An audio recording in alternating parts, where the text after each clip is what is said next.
gargaaree waa'ee gaarummaa isaa akka dubbannu, nagaa keenya akka labsinu, nagaa dhaloota nagaa dhabe biraan nagaa akka geenyu, nagaan hunda caalu Kiristoos akka ta'e akka himnu Gooftaan nu gargaareef galanni guddaan haa ta'u. Phaawulos Kiristoos nagaa keenyaa jedha. Haala hundumaa keessatti gaafa dhaloonni nagaa dhabe, gaafa nagaan namarraa fagaate, namni nagaa barbaade gara fiduu dhabe, nuni Kiristoos keessatti nagaa qabna. Nagaan keenyas immoo isa amanamaa ta'e Kiristoosidha. Galanni guddaa Waaqayyoof haa ta'u. Kanaaf ammallee qixa jirtanitti nagaan isiniif haa baay'atu. Mee dubbii Waaqayyoo keessaati bakka tokko nuufan dubbiseetiin gabaabsinee waliin ilaalla. YouTube koo like subscribe godhaatii na hordofa. Dubbii Waaqayyoo waliitiin qoodanna. Gooftaan keenya inni nu gargaare galata guddaa argatu haa kabajamu Waaqayyo. Tasalonqeessa duraa boqonnaa 5 lakkoofsa 5 irra isa jiru nu dubbisa akkas jedha. Isin hundumti keessanii ilmaan ifaatii jedha, ilmaan guyyaatis. Nuyi warra halkanii yookiis warra dukkanaa miti. Egaa koottaa ni dammaqnaas of ni qabnaas malee akka warra kaanii rafuu hin dhiifnaa jedha. Warri rafan halkan ni rafuu, warri machaa'anis halkan ni machaa'u. Nuyi garuu warra guyyaa erga taanee of ni qabna. Madda sibiilaa isa kan amantii fi jaalalaa ni uffanna. Abdii fayyinas akka gonfoo sibiilaatti mataatti ni kaa'annaa jedha. Waaqayyo karaa gooftaa keenya Yesuus Kiristoosiin fayyina akka argannuuf malee dheekkamsaaf yaadee nu hin qopheessine. Nuyi warra jireenyaati jirrus warri obbaafannes jireenya isaa akka qabaannuuf Kiristoos nuuf du'e. Kanaaf akkuma amma gochaa jirtan wal jajjabeessaa, wal cimsaas jedha. Galanni Waaqayyoodhaaf haa ta'u. Nuyi jedha, egaa nuyi ilmaan ifaati. Galanni Waaqayyoodhaaf haa ta'u. Isin hundumti keessanii ilmaan ifaati, ilmaan guyyaatis. Maqaa Waaqayyoo bara baraan haa kabajamu. Nuyi warra halkanii yookiis warra dukkanaa miti jedha. Nuyi kaleessa utuu Waaqayyoon hin beekini, utuu Waaqayyoo wajjin waliin bariini, dukkana keessa deddeebi'aa turre, dukkana keessa jiraachaa turre, Waaqayyoon hin beeknu turre, fayyina kana, ifa kana, jireenya kana, nagaa kana hin arganne turre. Garuu karaa Kiristoos Yesuusiitiin warra ifaa taane, ilmaan guyyaa taane, dukkana keessaa gara ifa isa dinqisiisaa, isa ajaa'ibsiisaa namni kamiyyuu argachuu beekumsaan, ogummaadhaan, yaaliidhaan argachuu hin dandeenyetti karaa Yesuus Kiristoosiitiin ifa dinqisiisaa kana arganne ilmaan ifaa jedhamnee waamamne. Galanni Waaqayyoodhaaf bara baraan haa ta'u. Efesoon 5:8 irratti isin dur dukkana keessa turtanii jedha.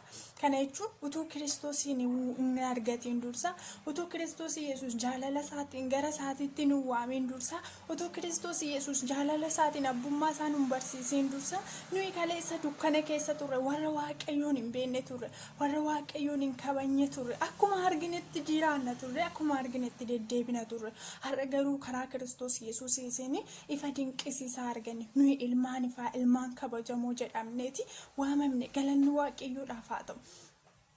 Baay'een obboloonni keenya warri bakkee irratti arginu dukkana keessa warri deddeebi'an jiru, dukkana keessa jiraachaa jiru.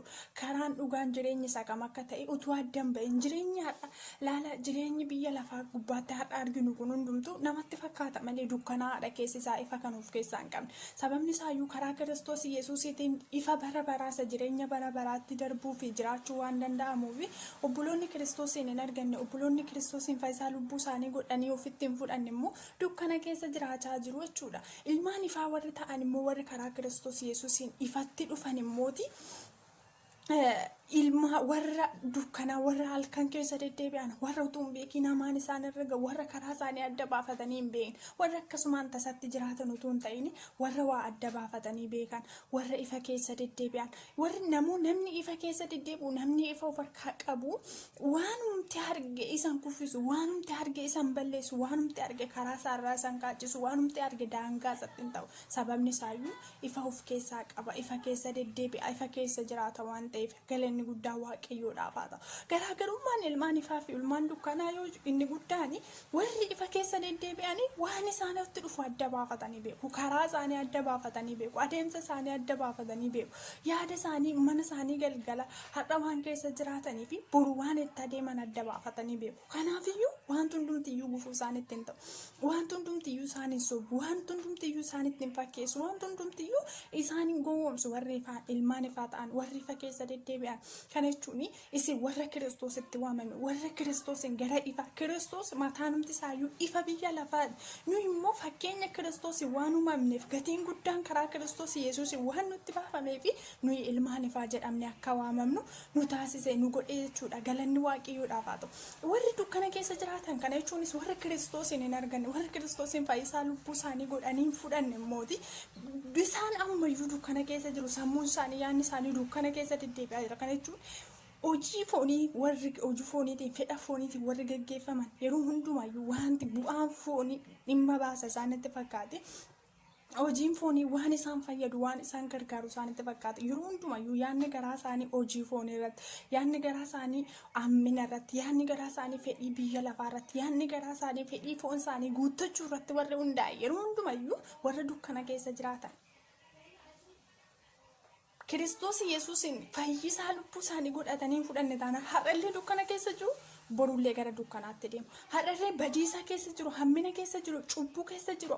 Yaada Kiristoosiin hin gammachiifne, yaada mootummaa waaqayyoo isaan hin galchinetti hidhamanii waan jiraniif har'allee dukkana keessa jiru.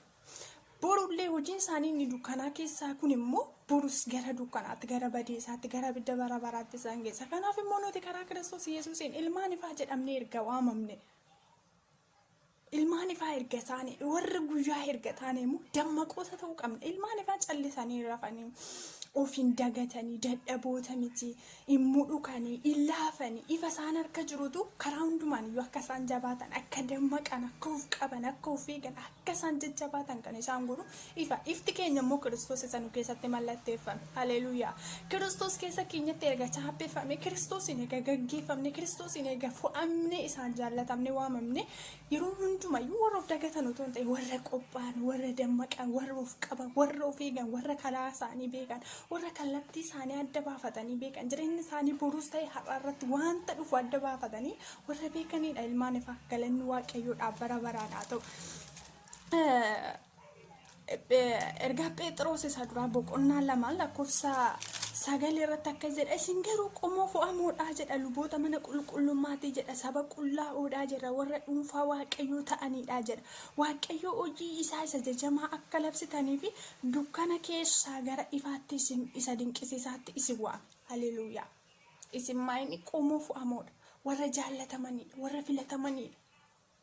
Warra qulqullaa'oo warra ulfinni isaanirra jiru warra gatiin guddaan isaanitti baafamedha warri ijji guddaan isaanirraa firiin guddaan bahuu danda'udha. Isin qomoo fo'amoo sanyii filatamoo ilaalame sanyii filatamaa namni iddoo argetti hin gannaqu iddoo argetti hin gatu iddoo argetti hin facaasu bakki sanyiin filatamaatti faca'u bakka filatame akkuma sanyiin isaa filatamaa ta'e bakki isaas filatamaa idduma argee huuba garaagaraa keessatti hin gannaqan hin gatan. Filataniitu bakka isaaf ta'u ni facaasu. Sanyii filatamaa sana keessaa egaa faca'ees immoo firiin bahusi firii gaariidha. Firii filatamaadha. Boruufis isa dhuftuufis dhaloonni filatee kan itti fayyadamudha.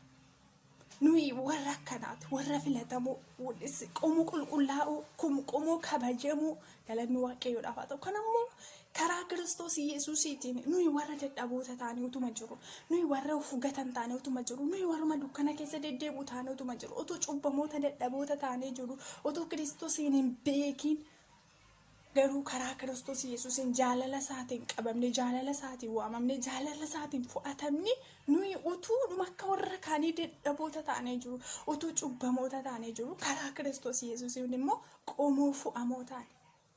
Haleluuyaa. Sanyii filatamaa ta'an sanyii waaqarraa ta'an nuyi sanyii badu miti. Galanni waaqayyoodhaaf haa ta'u. Nuyi sanyii akka tasaa faca'e miti. Nuyi sanyii akka tasaa lafaa argatame miti. Gatiitu nurra jira. Gatiitu sirra jira. Dubbiin kee akka tasaa miti. Wanta hojjettu hojiin kee akka tasaa miti. Har'aaf laala yoo dhumallee dadhabdan yoo dhumallee dhamaatan hojii hafuuraa keessatti yeroo baay'ee namni hin dhamaa hin dadhaba garuu firiin isaa lafa kanarratti namoota fuulduratti waan salphaatti ilaalamuu danda'a. Garuu wanti isin dubbattan wanti isin gootan hundumtuu sanyiin isaa filatamaadhaan waan ta'eef Kiristoos isa filatamaa ta'e, Kiristoos isa fo'amaa ta'e, Kiristoos isa beekamaa ta'e, Kiristoos isa ogeessa ta'e, Kiristoos isa ulfina qabeessatu isin keessa jira. Hojiin isin hojjettanis immoo hojii Kiristoos isa filatamaa isa waan ta'eef isin sanyiin keessaan isa badu miti. Wanti isin har'a facaaftan isa badu miti. Wanti isin har'a facaaftan, wanti isin har'a hojjettan, wanti isin har'a gootanii wanta bakkee irratti badu miti. Wanta bakkee irratti hafu miti. Wanta boruuf fayyadu, wanta dhaloota du'a keessaa gara jireenyaatti waamu, wanta mootummaa Waaqayyoo labsu, wanta karaan dhugaan jireenya isaa kam akka ta'e dhalootatti agarsiisu waan ta'eef isin warra gatiin guddaan irra jiru, warra ulfinaati. Galanni Waaqayyoodhaaf haa ta'u. Kanaaf ilmaan ifaati. Ilaala ilmaan ifaati warra dukkanaa utuu hin ta'in warra guyyaa keessa deddeebi'an, warra karaan jalaa badee olii gad baajjajan ofii isaaniitiin yaada mataa isaaniitti qabamanii utuu hin ta'in warra karaa isaanii arganii deeman. Haleluuyaa. Warra karaan isaanii ifa ta'e, warra karaan isaanii qajeelaa ta'e. Nuyi qajeelummaa kan arganne Kiristoos Yesuus keessaa. Kiristoos qajeelaa akkuma ta'e nunis immoo qajeelota.